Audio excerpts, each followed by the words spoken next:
Fini les classeurs sur le bureau, place aux tablettes et écouteurs. Après un trimestre d'adaptation, Agathe, Hugo et les autres élèves de CM1 se sont accaparés cette nouvelle façon d'apprendre. Enthousiastes, ils veulent tous participer aux leçons et n'y voient que des atouts. On peut pas faire de rature, on peut, si on se trompe, on peut effacer, on peut tout faire, on peut faire des dessins. Depuis son écran, l'enseignant a un œil sur chaque ordinateur. La distribution des documents, le contrôle de la compréhension, tout se fait à la seconde. Même s'il demande quelques écrits, le maître a numérisé, informatisé et remanié tous ses cours. Résultat.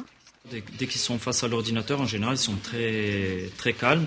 Ça permet aux enfants aussi qui ont des petites lacunes ou des petits soucis de pouvoir travailler différemment. Je trouve que par rapport à, ne serait-ce que même un texte de lecture, leur attention est est mieux captée, on dirait.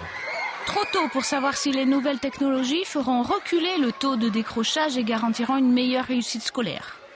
Les 200 élèves de cette école bénéficient de tous ces équipements. C'était très instructif et moi je trouve ça très bien, voilà, tout simplement.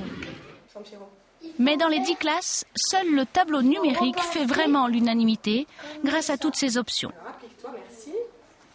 Une majorité d'enseignants limite le recours aux ordinateurs pour apprendre à lire et écrire, notamment en cours préparatoire. Cahiers et stylos sont toujours obligatoires. Écrire à la main, c'est mieux mémoriser qu'en tapant sur un clavier. C'est l'étagère où on range les ordinateurs et on ne les prend pas souvent, mais quand la dame des informatiques vient, on vient les prendre dans l'étagère. Et c'est pour lire ?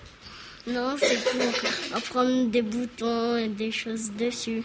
C'est la maîtresse ou l'ordinateur qui t'a appris ? La maîtresse. Apaiser les craintes des enseignants et les former, tel a été l'objectif de l'inspection d'Académie lors de cette expérience. L'outil, en fait, il ne se substitue pas à l'enseignant, mais il lui donne des opportunités, un espace de liberté pédagogique absolument incroyable. Et pour moi, c'est vraiment généralisable. Un projet réalisé grâce à l'embauche, non prévue au départ, par le rectorat, d'une dame informatique, comme disent les enfants.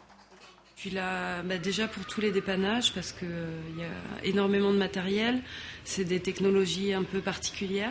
Pour aider les instituteurs parce que tout le monde n'a pas la capacité de maîtriser ces outils qui sont de la haute technologie. Sans l'adhésion de l'équipe pédagogique, c'est un projet qu'on ne pouvait pas mener.